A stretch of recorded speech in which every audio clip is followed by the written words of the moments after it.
Alright, welcome to Nova Empire. This is my first video I have as of yesterday, or maybe it was the day before, but within the last 24 hours been made leader of my current alliance. I'm going to go over some things to help players in future videos, tips and tricks. This video I'm going to show you just some basics of what I'm doing, and I'm going to go over something important, ship weapon design. Actually, I think I wrote some stuff down. I'm gonna go get it. Check on my ships.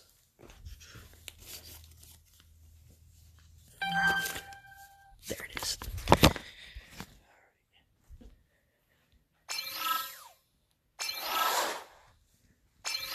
That's still upgrading.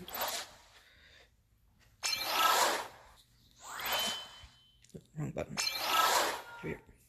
That's still upgrading.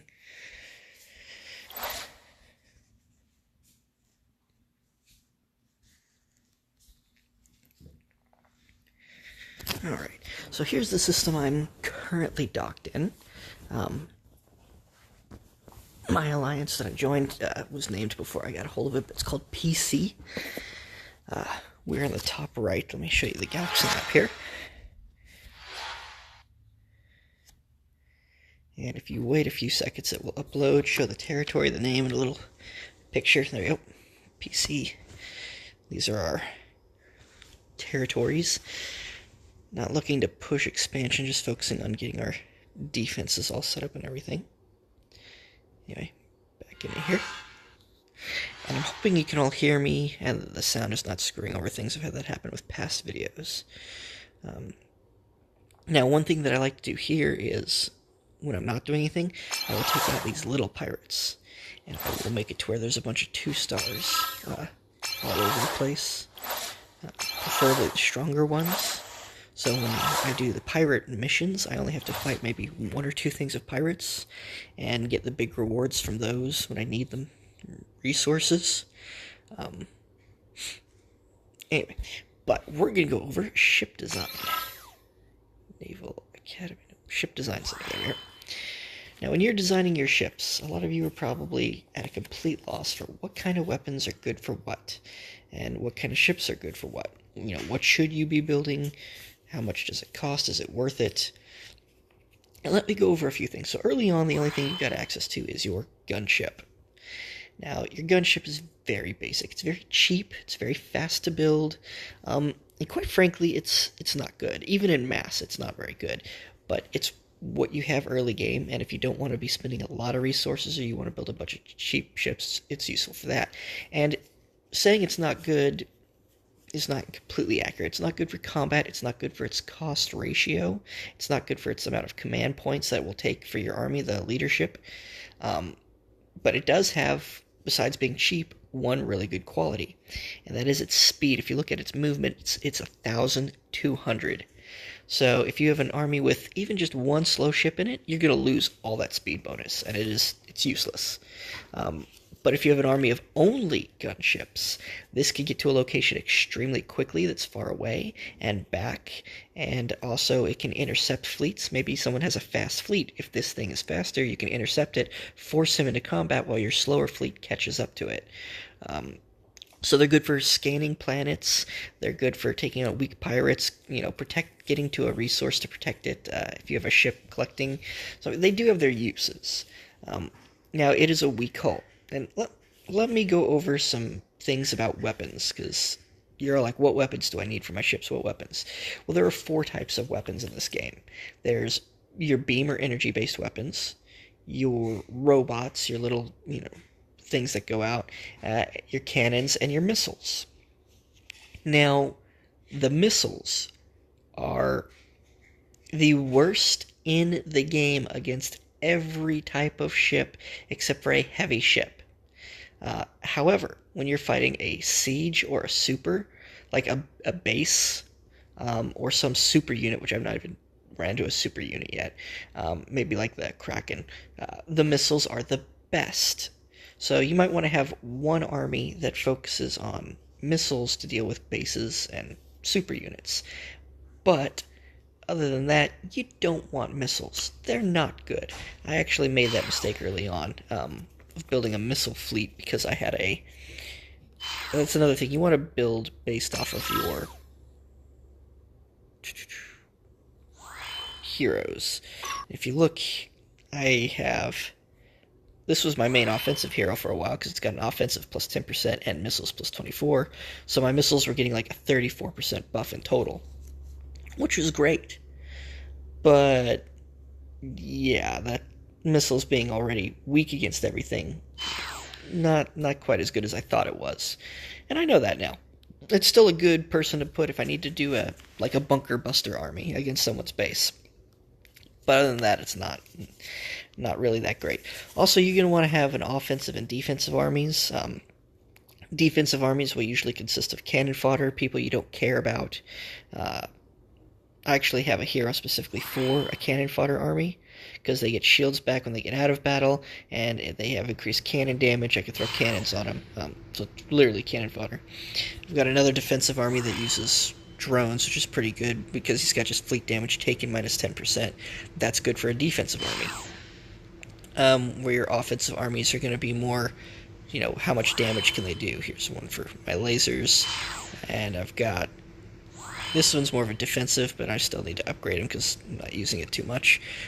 Fleet evasion would be good for a defensive army, so lots of situations. And you want to build your army with your admirals in mind, or hire admirals with your armies in mind. You probably want an army for each weapon type. Or you want to mix and match maybe multiple weapon types.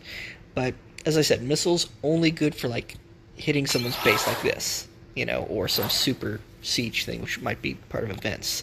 Normal fights, fighting other players' armies, fighting pirates, unless it's a pirate base, missiles are not good for that. So that leaves you with 3 weapons: beams, cannons, and robots. Now, robots are they're average. They're good against everything, but they're weak, if that makes sense. They're not... Weak's not right. So, let me go into weapons. I will just physically show you. Ship Design Center. Let's say I'm going to edit this real quick, and I wanted to use a robotic weapon. This robotic weapon, and all the weapons have the same DPS until you get to the upgraded versions. But this robotic weapon, you'll see it's got these numbers here. This is what's important to figure out what weapons are good against. And I've already done it with everything. Robotic weapons are the second best to use against weak hulls. They're the second best to use against simple hulls.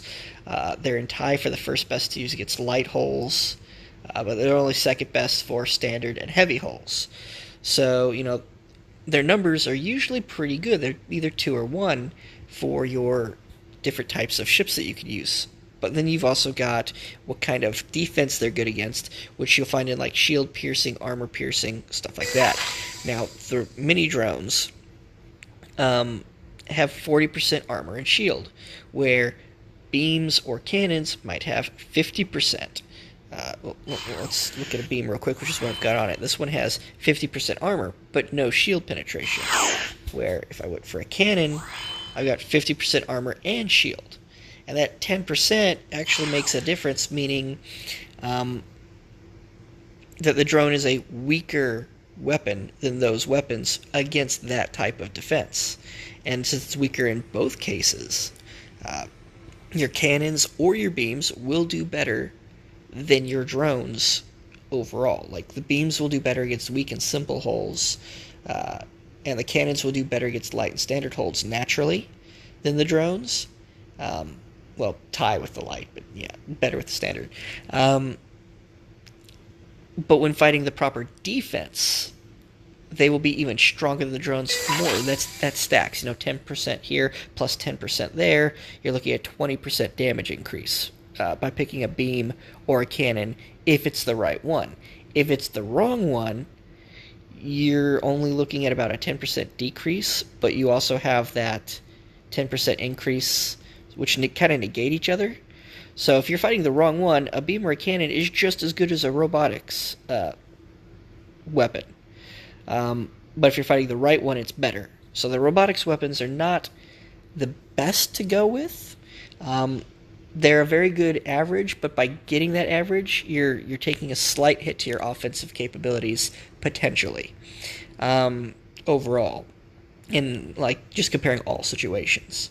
And there's not one situation where they're the best at. There's not any one situation where they're the worst at. They're a very good average to go with.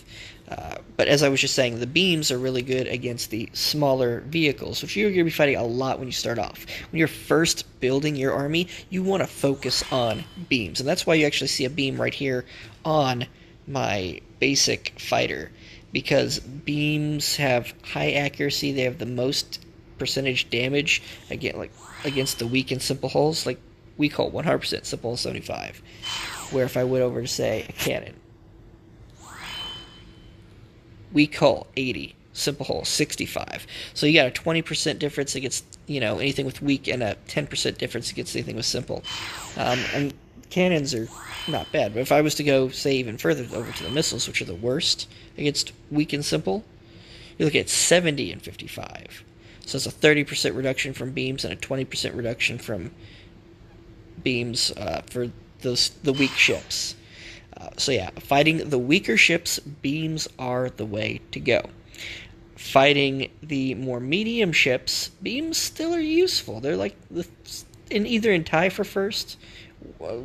Light vehicles, beams, cannons, and robotics are all in tie for first. They do the exact same. But when fighting, and missiles are second, which is last place whenever the other three are in tie for first. But light armor aside, because everyone's good against light except for missiles. Weak and simple, beams are best. Robotics are second, cannons are third. Standard, cannons are first, and actually no, this is standard and heavy. Cannons are first, robotics are second, and then either beam or missiles are third. They kind of change respectively. I think beam and missiles are tied for third with standard, and then missiles are in tie for second with heavy, and then beams are third. But anyway, when fighting light ships, beams. When fighting heavier ships, cannons. That's actually the way to go. When fighting bases and super units, missiles. And if you need something that's more all-purpose, robotic, and you want it to work with your guys. Now, we've gone over weapons, I think, pretty good there. You know what you want to be good against. Again, early on, I definitely suggest beams, but as you get your better ships, you want to increase the cannons. And based on your admiral, maybe go for a robotic army or eventually a missile army when you're ready to fight bases. You need a lot of resources from fighting bases. A lot of people don't realize that. But components, let's look at defenses for a bit. Now, when you're doing defenses, first off, you see my ship energy, 0? That's a goal that you want to have. You don't want to waste ship energy. That being said, you also need to know what your ship is good against. When you're using, say, this is a little ship. I've given it a beam, so it's good against other little ships. It's not so much going to be good against big ships. And its weakness, I know, is to beams. So giving it a disruptor doesn't help it out so much to beams. Disruptors are actually good for dealing with cannons. Disruptors increase your evasion, and cannons already have the lowest amount of accuracy.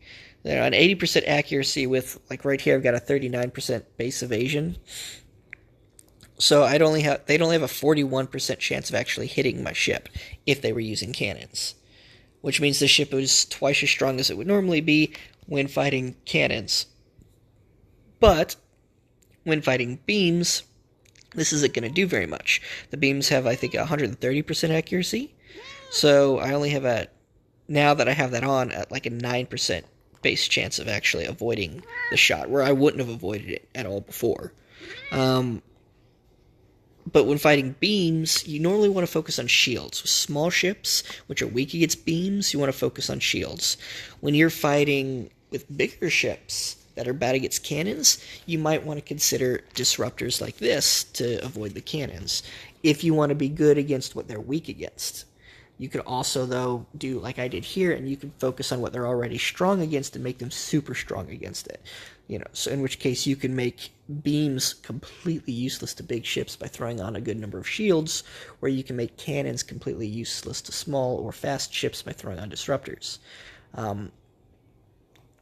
Now, that being said, that's what you're doing with your energy. That's the important part. Am I wanting shields? Am I wanting disruptors? For beams versus cannons. Moving away from energy, you've got your plates and your armor. Those don't take any ship energy, neither of them, and they work well together. If you have a ship with lots of health, armor's going to do really good for you because it's going to increase how much damage all that health can take. So the more health your ship has, the bigger ship it is, the more important armor is. The smaller your ship is, the more important plate is for giving you that extra health. A little extra health on a ship like this can be huge. If I was to throw a plate on there, 625, even though it's a small thing, that's a tiny, there's tiny, small, medium, large, but still, that is 25% of my actual health. That is huge on a small ship. Where if I was to put that on a large ship that has a large ship might have one that does twice as much as this, which would be like 250. But if it's a 10,000 ship or something like that, 250 is not even nearly two. It's like 2.5% or something. I don't know. 250 out of 1,000 would be 25%. So yeah, it'd be 2.5% health, where this is 25%. So that's the difference. So how much of a percentage increase are you getting? Plate on a small ship or a ship with low health, not good. Armor on a ship with low health, not as good as one with high health. But if your health is more medium, plate will be more useful, or low, plate's very useful. If your health is already large, armor is far more useful. But that's your non-energy stuff. What you want to focus on mostly is trying to get that energy to zero, and which energy stuff do you need? Do I need shields or disruptors? And again, that's usually based on what you are. If you have a ship that has really low evasion, and adding evasion to it won't do anything, if it won't put it over that at least 30 evasion point mark, it's not going to do anything to any weapon except cannons. In which case, shields will be better, because at the very least, shields will protect your other ships. Shields will even weaken. Cannons might do 50% more to shields, but still, being able to do something to cannons and to everything else. Shields generally are far more useful than disruptors. But it depends on the ship and your evasion point, how many you plan on putting on. Once you break that 30 evasion marker, then it's affecting all weapon types. But before that, it's only affecting cannons. And I say that because the others have 130%, and that's only 130% base accuracy. There are heroes that can increase your accuracy. You have other things you could do to increase your accuracy. So you can get your accuracy way up there. I've got a hero that increases my evasion by 15 points. If I put this on him, this will have nearly 40 I'm going to round to 40 just to make it easy. But 40 plus 15 is 55% evasion chance. That's huge on these things. But yeah, knowing what your ship is strong against or weak against, or if you just want to throw, it's a bit of a rock, paper, scissors. But this should simplify it for you, make it a lot easier for you to design your fleet. Do I need disruptors or do I need shields? Those are the only two that use power. Do I want armor or plates for the no power and try to reach the ship energy of 0 so I'm not wasting stuff? And then weapons. What do I need to fight with this army? Is this army going to do, like, these guys that I use just for getting somewhere fast, they're not going to do a lot of damage. If they're doing any damage at all, it's going to be to other light little ships. So beams, they're even better at that. If I'm fighting something big, I'm already not going to do much. I'm using beams to, impact their shields, but it's not great against shields. Beams are good for penetrating armor. Beams are good against armor, and kinetics are better against shields. So yeah, shields stop beams, armor stops kinetic. But actually, no, armor doesn't stop kinetic. What does armor stop? Missiles. Missiles have shield. Yeah, missiles. Armor stops missiles. I said that wrong. Um, and shields will stop the beams. Kinetic is avoided by evasion because of the low accuracy. Like I said, robotics don't really have a weakness or a strength, but they're a little bit weaker on everything. Anyway, like I said, design your armies to there's no wrong way, there's no right way. That's your armor and your weapons, though. And keep an eye on the size of the things. Some of them are twice as strong, and they're not always equal. You might have something that a small gives you a 2% buff, where a medium gives you a 5% buff, and then something else where a medium gives you a 4 and the small gives you a 2.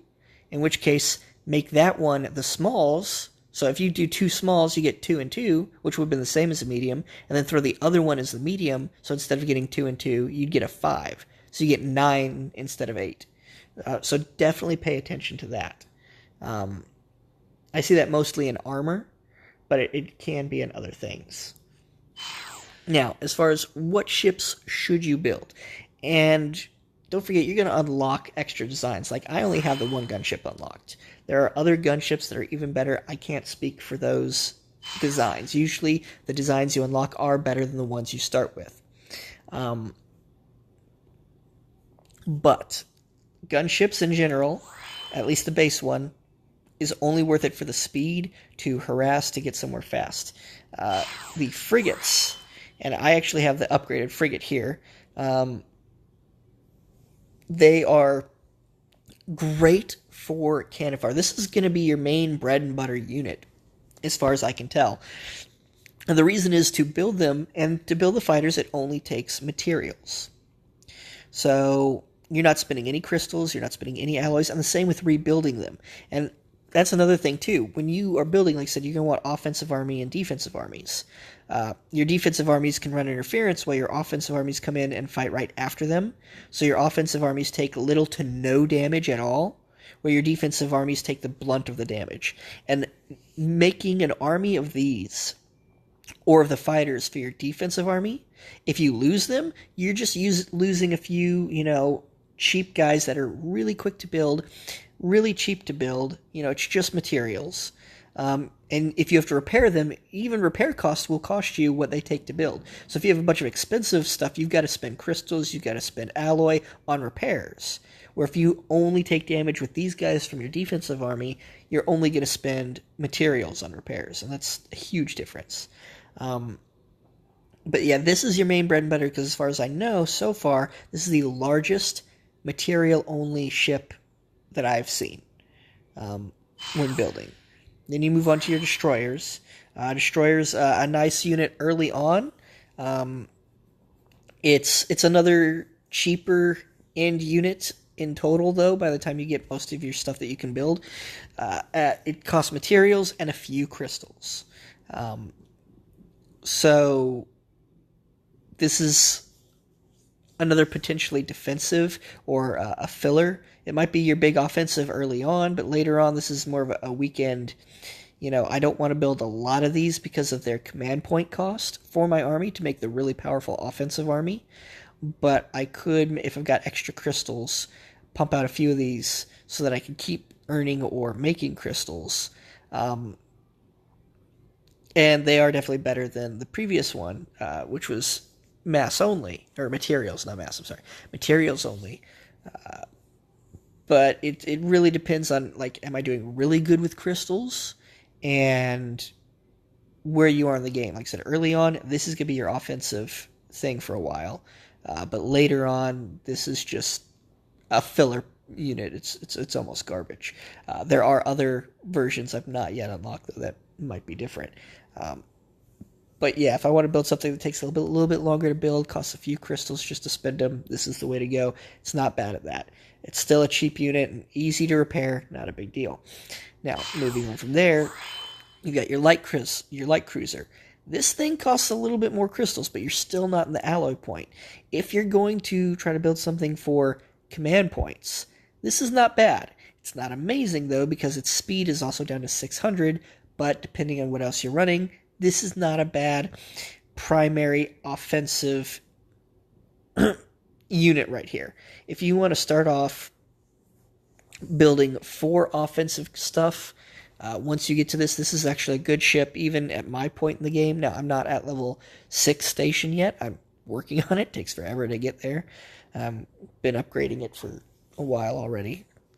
But yeah, it was like 181 or something days when I started going to level 6. And I think my alliance brought it down to like 120, and I spent a few get points, so I've got like 100 or 90 something days left to go on that. But as I get Gek, I can throw it in at it, or if I get speed ups. And then we'll get to level 6. But at level 5, this is a very good primary thing for me to build for offense or for defense. It's the first ship that you get with the as many weapons as it has. And while its cost crystal-wise is quite high compared to all the other ships you've done before, crystals aren't necessarily that hard to get. So you build the others mostly as fillers, in defense, and then you throw this thing out when you can. And once you have this, it completely replaces the one before it, unless you just don't have the crystals to maintain it, building these. Anyway, very, very good ship where I'm at. Now, later on, might not be the case. It might start, dwindling down for its high crystal cost. But, it doesn't cost nearly as much materials for the amount of power that you get out of it. It's very nice. Moving on from that, though, and this is as far as I've gotten here, into the battle cruisers. This thing, also, very offensive, very defensive. This is a great ship. This is the best I can currently build naturally. That being said, it is not cheap. For me, its crystal cost compared to the other ship versus its power and stuff compared to the other ship is pretty equal, honestly. You're using even less mass for this compared to your crystals for its power. Materials, sorry, I keep saying mass. Too much Supreme Commander back in the day. Using less materials, way more crystals, but now you're using a huge chunk of alloy. And that is where this thing gets expensive. You are burning 21, for me right now, it's 21,600 alloy for each of them. That is a lot of alloy, which is not so much an easy thing. If I was to build these right now, I could only build 10. Yeah, I'd build 10, and it would take all my alloy. And the worst part is, if they need to be repaired, that costs alloy to repair, too. So, it would be a lot of crystals and a lot of alloy to repair these. This is not primarily for a defensive army because of the cost. Where I'm at in the game, I'm going to highlight that because, later on that might change. This is definitely for offense, and it's slow. At 400 movement, this is slow. Not the slowest in the game, mind you. The slowest that I've seen is 200. And that's another thing, when you're building your armies, what do I want in my army? I want to have the same speed or faster. Sorry about that. Message is popping up. Anyway, so moving on from that, there is one other ship that I don't have access to yet. But let me go into my actual fleet here.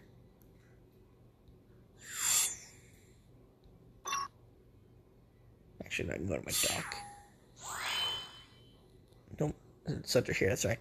Alright, so, the Crowned Dreadnought. This is the third one. Now, I'm not even sure of its building cost. It definitely, for its power, and I bet for its command points that you can have in the army, would be your most offensive. And again, that you can build naturally. There are other things like these golden ships that you can get from stuff. Not going into everything that I've got and what I'm doing, but those are better. That you get the Kraken or from promo codes, special events, fighting the special pirates, and you can take entire armies of these natural ships that you build, throw them at the Kraken army or the Kraken army type of pirates, and build the other ships and save them up. So you can literally use your cheap material only, like I've got a fodder army right here. It's in repair at the moment. You can use your cheap stuff, lose that, while having your offensive stuff come in behind it, wipe out a giant army, and then get the ability to build those unique ships, and the only thing you lost was a few material ships. Okay, I'm going to mute this because people are... Sorry about that. But anyway, the point that I'm getting at is all of the stuff that you can build naturally is expendable. And you want to have armies to just maximize what you can do, and try to only throw away the ships that, like I said, I've got a fodder army. This is one of my defensive armies. It's using the frigates, and that's pretty much it. I've got my evading army for speed. It uses gunships, and that's pretty much it. It could also be a defensive army. I even call this one a defense, but it's for drone defensive. I use a bunch of frigates, and I've got some light cruisers. Now, this one is... It's kind of a half defensive, half offensive, but it's not that strong, offensively speaking. So, again, I could use all those three as my defensive armies.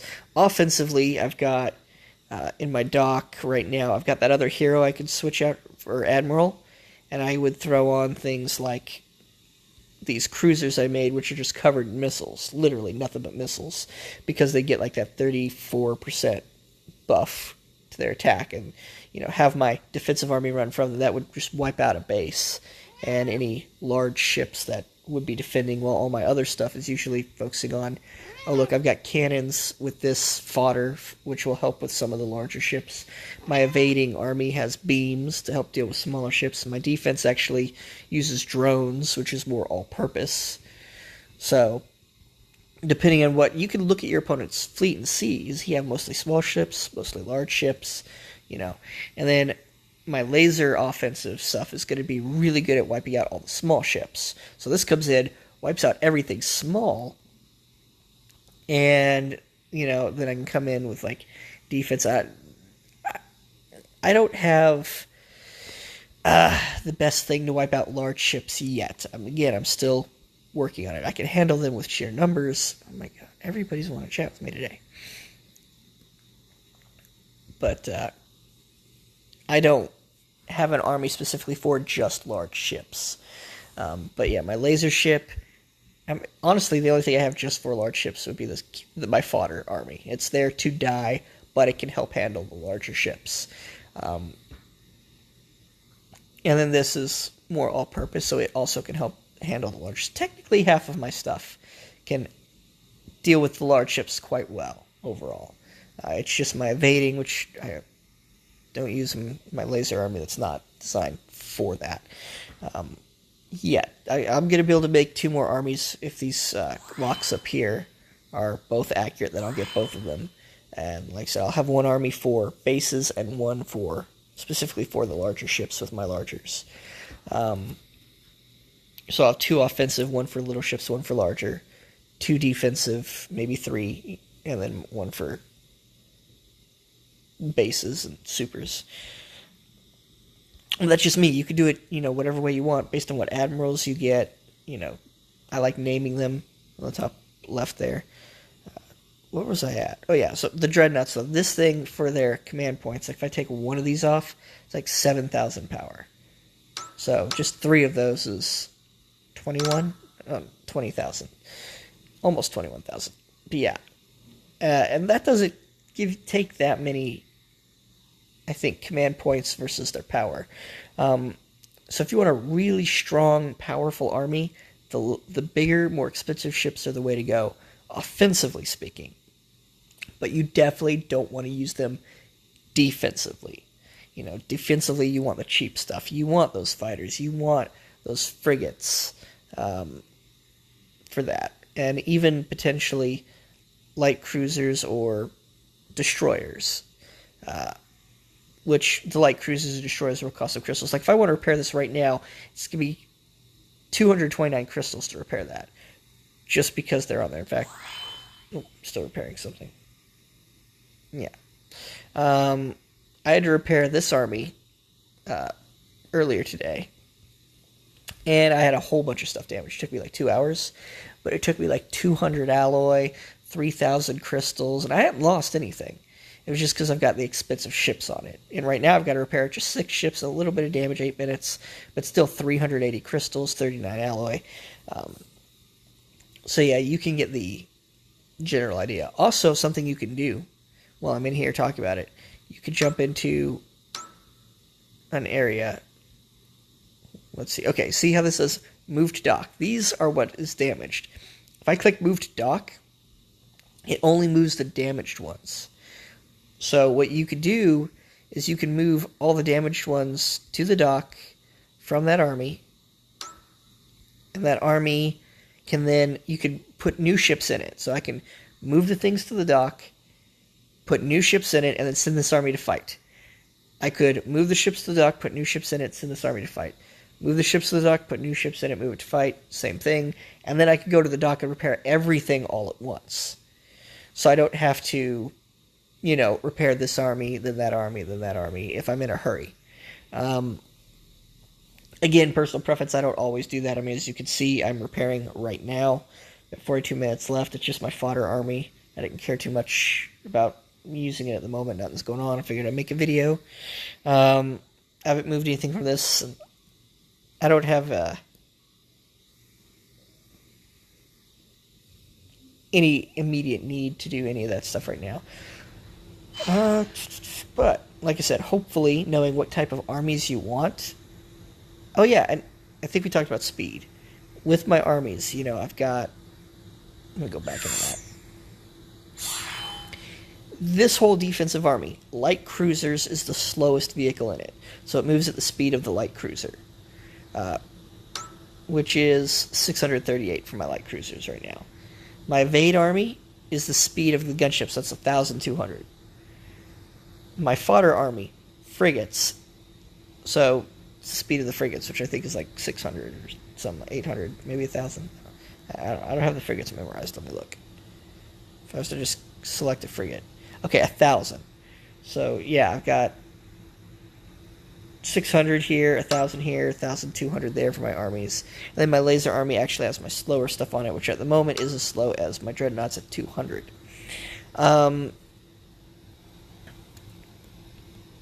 So knowing the speed of your army is very important, because something that might take, you know, 4 minutes for my laser army to do, my evade army could get there in like 30 seconds. And that could be a huge difference, especially if someone tries to get away from you, if they're running their fleet to their base. Like earlier, I had this guy today leave my alliance. Apparently, he said someone got a hold of his tablet and did it, so I'm not attacking him anymore. But when he left, I'm like, why are you still here? What's going on? He had an army up this way come back into the system, and then I went over to attack him. I surrounded his army, was just about to fight it, and his army made a run for it for his base. And he actually was getting away because his army was faster than mine. And I'm like, oh, I can't get to him with my 2 armies I have over there, my defensive and laser army. So what I did was I sent my fighters out from my base and intercepted him right around this planet. And the fighters stopped him. And 5 seconds later, my defense caught up, and about 5 seconds later, my laser caught up, and just completely wiped out. Even though my fighters had no chance against his army. He was like 3 times strength of my fighters. I only lost because of my high evasion, and I think he was using a bunch of cannons. I only lost 1 fighter, maybe 2. And he lost everything. And he would have completely gotten away if it wasn't for me having a fast army of fighters. Anyway, I think I covered all the stuff with, shipbuilding, weapons, armor, admirals, building your armies for speed, cost, because there is definitely a cost, in materials for your cheaper 2, then you got your crystals. And then you get your crystals and your alloys for the big ones. So the bigger ones cost less materials per power.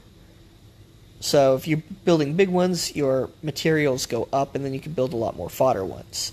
If your materials get low, instead of building fodder, you can build a couple big ones, which take a long time.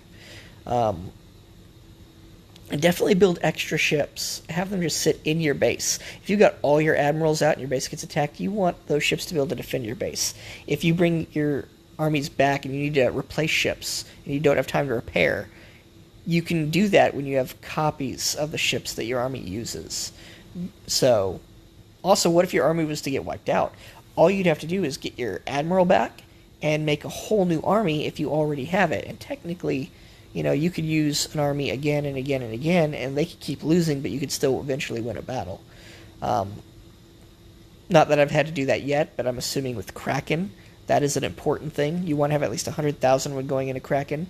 I've told my alliance I want to wait till we have several people with 150,000, because there's other alliances we might have to deal with that are, following those same rules. I like to get in here, make sure all my stuff is building, make sure I'm building out of all of these. I was when I started this video, but apparently not anymore. Or maybe right before. I like to check all my fleets, make sure nothing's idle sitting somewhere where someone can attack it. It's either at my base or it's doing something. So right now I've got 2 at my base, kind of waiting for repairs, one being repaired, another one out scanning. I use my evading armor for scanning, because if it does get attacked, it will return with half the fleet, and at the same time they get there faster. But that's not always wise to do. I mean, it depends on how strong you are. If there are people stronger than you around, you want to use just a weak fighter army, just a couple fighters, in case you deal with some pirates that show up out of the planet. It doesn't need to be your large army. You don't want to lose that. Where if you're stronger, and there's a lot of weaker people, you might not want to throw out the weak army, in which case you want to use the strong armies just so that they won't attack them. Because wiping out someone's army, even a weak army, can give you tons of resources. Like, I wiped out a few armies today of around 30,000 power, and I got about 600 to 700 materials out of each of them. Not to mention, I got tons of crystals and alloy. I mean, I had almost no crystals earlier today. I'm back over 1 million now. So, another thing is workships. You can get in here, see what they got. If you got one available, you can mess with your alliance donations. Jump on your alliance. If you want to do any donations, do it here. Check out your legions. I've already done all 3 of mine for today, but always scroll to the bottom and see if your other allies are already starting one, and you can just join in and help instead of starting your own or waiting for people. This, I actually like this because I can compare how everybody's doing in the alliance to each other. There was one guy who was here. I guess he left. He had really high power and jumped in like, hey, welcome. Now he's gone. It's like a 3 million. Anyway, but I remove people once they hit about 7 days, or it takes a full day before it says there's a day on here. So I might even consider it at 6 days if they're really low rank. The only reason these 2 are still here is because they were in charge of the group with me. Flippin' Flibble, was the clan leader, so I'm giving him a little extra time. I demoted him once after he reached 7 days. Same with Chromus. And if, in 24 hours, I'll don't demote them again. Actually, he lost clan leader at 7 days. 8 days he went down a rank again. 7 days Chromos went down a rank because he was, below the leader. So in 24 hours, I'll probably demote them again when they reach 8 and 9 days, and then 24 hours after that, I will boot them, because neither of them have said anything. Hopefully they'll be back before then. I don't want to do that. But, we need to have room to grow, and, you can see here, we've got 62 out of 68. And I know at least one person that wants to join, but the game's making him wait 23 hours, he said. I think it's because he left our clan on accident. He was the one that I was talking about that I attacked. But yeah, so I go through here, and if I see people in the red, how many days are you? You're at 5. Yeah, if that guy reaches 7, he'll probably be gone. 3, 5, 5. Either of those 2 reach 7, they'll probably be gone. 5, 5, 7, they'll probably be gone. And some of these, once they reach about 200k power, the lower power, people who've barely started the game, if they reach 6 days, they'll probably be gone. So like this guy right here, Bitcoin Cash, I hope he plays, but if he doesn't get on 24 hours, he's probably going to be gone for being AFK. And of course, if anyone messages me, I'm like, hey, I'll be gone for this weekend or something, or I got stuff going on with family or a trip, I'll be gone for a month, okay, no problem, I won't boot you. I just need to know not to boot them.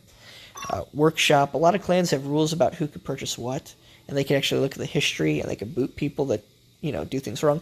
I don't care about these ships. Anyone can purchase these ships. In fact, I encourage more people to purchase the lower ships because not only is that free fodder for them, but we can't even build them. We're at the max limit. So buy away, please.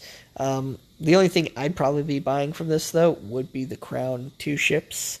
Because I could already build these and make better versions, and then I'd almost have to kill these off, in order to. And even that, I don't know if I'll purchase. It's just, these are very basic ships. If you don't design your own ships, these are great. Just purchase them, free ships, right? If you do design your own ships, though, you might not want to consider them unless you have an army that you could throw them in that's, not slower than them for that extra power, or maybe you need a boost in your army quickly. This, I switch over to items I do like to purchase from quite often. It's just whatever you need. Like, there are people that are waiting on resources for, to do an upgrade. You can purchase those resources in advance here, because they don't go into your resource pool. They go into your items, which you can use. And those items can even be used for your daily bonuses to get free Gek. So, like, if I purchase these 5 left right here for the energy, if I had a daily achievement, use an energy 1 time, use an energy 2 times, use an energy 5 times, I could use all 5 of those and get Gek 3 different times, and I can get points for my daily stuff to unlock crates and other things 3 different times. And we could go over that later, but yeah, so purchasing stuff like that in advance is definitely not bad. Not to mention, that's 2,500,000 energy right there if I needed it for, say, upgrading my shipyards or base or something like that.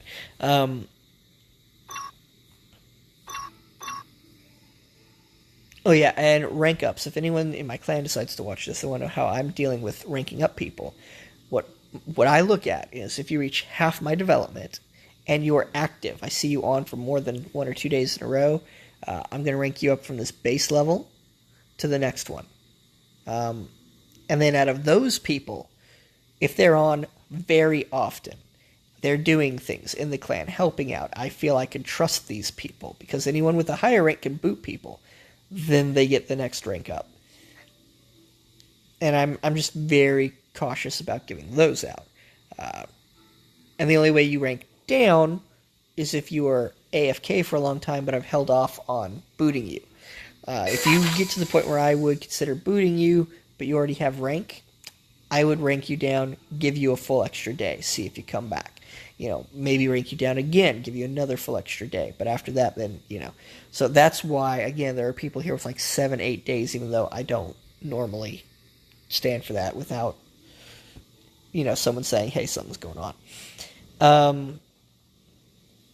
One good thing about this game, too, if the leader's gone for a week, it automatically promotes someone. So, like, I didn't take the leadership from Flibble when he went AFK. By being gone that long, the game automatically promoted the next active person. And Keheroms, or however you say that name, he also is gone. And I was the only other one with that rank. So it promoted me to leader, downgraded Flibbin, and then, I've been taking over trying to improve things ever since. I've actually booted probably about 30 or 40 people, but I've done it only a little at a time as they've been inactive. And I've kept us at 60 members. I think we dropped to 59 at one point. That was about the lowest that we've gone. But I want to keep active people in here. I want people who will, purchase some of these boosts, because, when you buy boosts for yourself, you also end up getting things for your clan. Like if someone decided they wanted to buy the extra Gek value. Let's go to info. All your alliance comrades receive hypercrate ×1. So, I actually like the idea of making the clan a pay-to-win clan, but I'm not going to force that on anybody. But yeah, having people purchase things are really good. And I would never, ever, ever buy with cash or Gek. I would never buy these. These are all absolutely horrible. These one-time only buys. Look, it's first off, they're all one-time only. What the hell? Second off, 27,000 Gek. 27,000 for $9.99. That's your best deal. All right. Let's go into get out of this real quick. any of these boost deals. Okay, that $99.99 is 7,000 gek less, but you're getting, this purple hero with all these abilities, tons, literally millions of resources, days worth of speed ups, 1 day plus 4 8 hours, which is a whole nother day and 8 hours. 3 5, so you're looking at least 1 2 3, about 4 or 5 days worth of speed ups right there. Plus all the other stuff. And honestly, I'm not a big fan of that. Unless you really want that hero, I don't think that one's worth it. But there are others that do just really well. You get tons of amazing things. Like this massive Gek one. This is the same cost as a 27,000 Gek, but you get more Gek. You literally get 5,000 more Gek for the same price. Plus, you're getting, 2,200,000 minerals, 220,000 crystals, 2,200,000 energy, over 100,000 alloy. Again, several days, at least 3, probably closer to 5 days worth of speed ups again, and even more. These packs, some of them are so much better, and that's a once a week one. That's not like a one time. I mean, again, I don't like spending that kind of money on a game. I've spent a little bit on this, honestly, but and they've got special packs that are only during events. Like this is a fragment one. It's only got 2 days on it. It's like 2,000 Gek, but $20, and you get all the crates.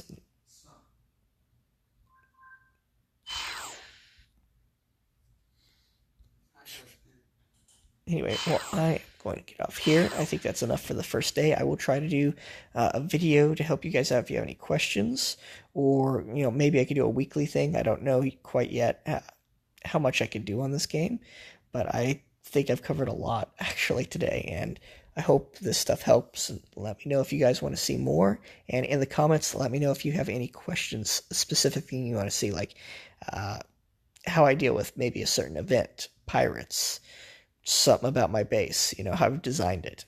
Because I really do have a good base design that can be done another day. Let me know, and I will read them, and that's what we'll do next time. All right, see you guys later.